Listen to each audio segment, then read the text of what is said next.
नमस्कार दोस्तों, हमारे चैनल पर आपका स्वागत है। जय श्री कृष्णा, राधे राधे, हर हर महादेव, ओम नमो भगवते वासुदेवाय नमः। जय श्रीमन नारायण। दोस्तों आज हम सुनेंगे सोमवती अमावस्या को सुनी जाने वाली कहानी।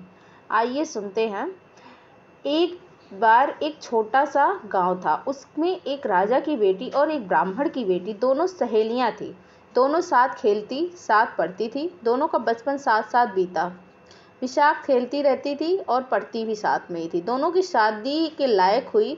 इसे संयोग ही कहना चाहिए कि दोनों का विवाह भी एक ही दिन एक ही गांव में हुआ था। ब्राह्मण की बेटी बड़ी ही धार्मिक प्रवृत्ति की थी। ससुराल भी उसे धर्म से ही मिला।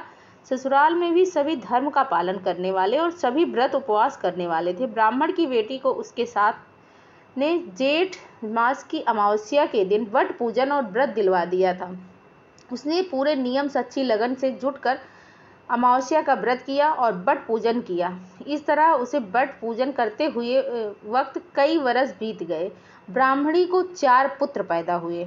समय बीतने लगा। उधर राजा की बेटी की कोई संतान का सुख नहीं मिला। तब एक दिन ब्राह्मण की बेटी अपने चारों पुत्रों को लेकर राजकुमारी सहेली से मिलने राजमहल में पहुंच गई। राजकुमारी ने जब अपनी ब्राह्मणी सहेली को और उसके 4 पुत्रों को देखा तो उसे बहुत ही खुश हुई और उसने अच्छा भोजन बनाया। बच्चों को खूब सारे महंगे उपहार, कपड़े और मिठाइयाँ दी। ब्राह्मणी और उसके बच्चे खुशी खुशी शाम को अपने घर वापस आ गए। उसके जाने के बाद महल में राजकुमारी को उसकी सास और जेठानी ताना देने लगी कि तेरी और तेरी सहेली की शादी एक ही दिन हुई, फिर भी उसे 4 पुत्र हो गए और तुझे एक भी पुत्र का नसीब नहीं हुआ। उस दिन राजकुमारी बहुत दुखी हुई और मन ही मन अपनी सहेली के प्रति और उसके बच्चे के प्रति ईर्ष्या करने लगी। तब राजकुमारी ने अपनी सहेली के बच्चे को मारने का एक उपाय बनाया। राजकुमारी ने एक नौकर को भेजकर अपनी सहेली के बच्चे को महल में खाने पर बुलाया और खाने में जहर मिला दिया। बच्चे खाना खाकर घर आ गया, लेकिन जहर भगवान की कृपा से अमृत बन गया। फिर राजकुमारी ने थोड़ी देर बाद उसे भेजकर पता किया कि मेरी सहेली के घर जाकर देखो कि सब ठीक ठाक तो है। दासी मालूम करके वापस आ गई।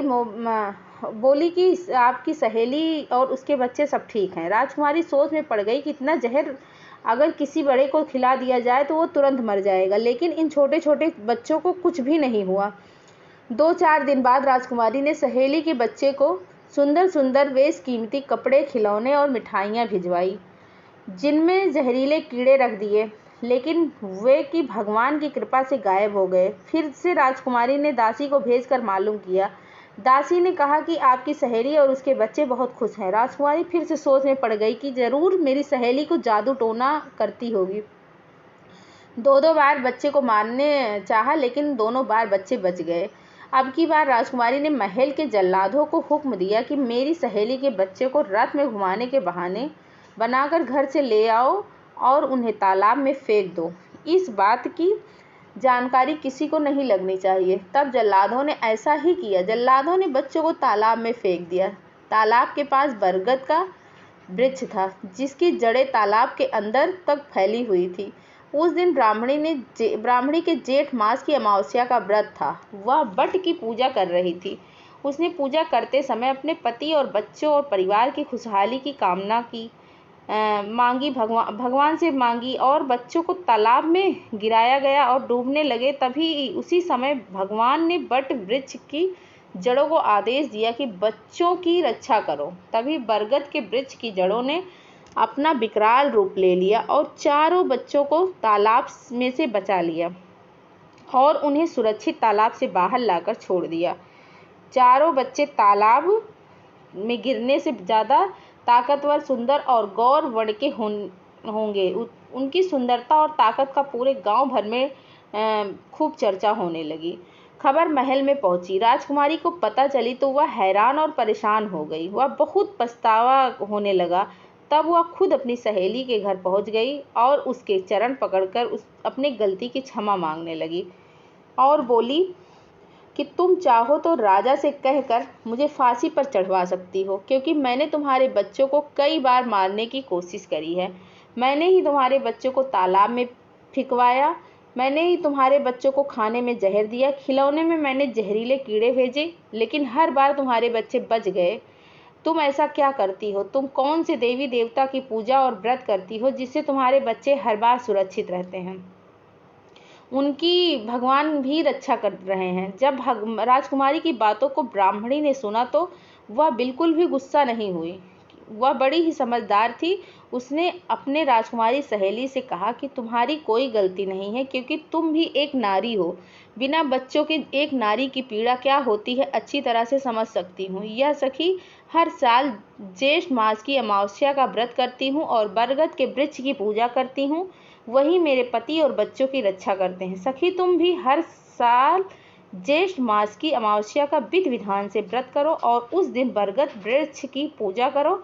सचमुच तुम्हारी माँ बनने की जो सौभाग्य है तुम्हें जरूर प्राप्त होगा।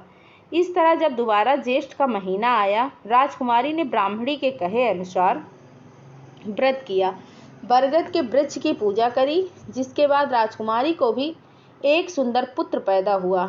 और राजकुमारी के सास और जेठानी को इसका पता चला तो उन्होंने इसका कारण पूछा। तब राजकुमारी ने पूरी सच्चाई बताई। तब राजा ने पूरी नगरी में ढिंढोरा पिटवा दिया कि सभी ज्येष्ठ मास की अमावस्या का व्रत करें, उस दिन बरगद के वृक्ष की पूजा करें। इससे घर में धन धान सुख समृद्धि आती है, निसंतानों को संतान सुख की प्राप्ति होती है, कुंवारों के ब्याह होता है, परिवार में खुशहाली बढ़ती है, घर में धन धान की कोई कमी नहीं रहती है, घर में सुख समृद्धि आती है, भगवान की कृपा बरसती है। ओम नमो भगवते वासुदेवाय नमः। जय श्रीमन नारायण। दोस्तों, श्री शिवाय नमस्तुभ्यम। जय श्री कृष्णा। राधे राधे। हर हर महादेव। धन्यवाद।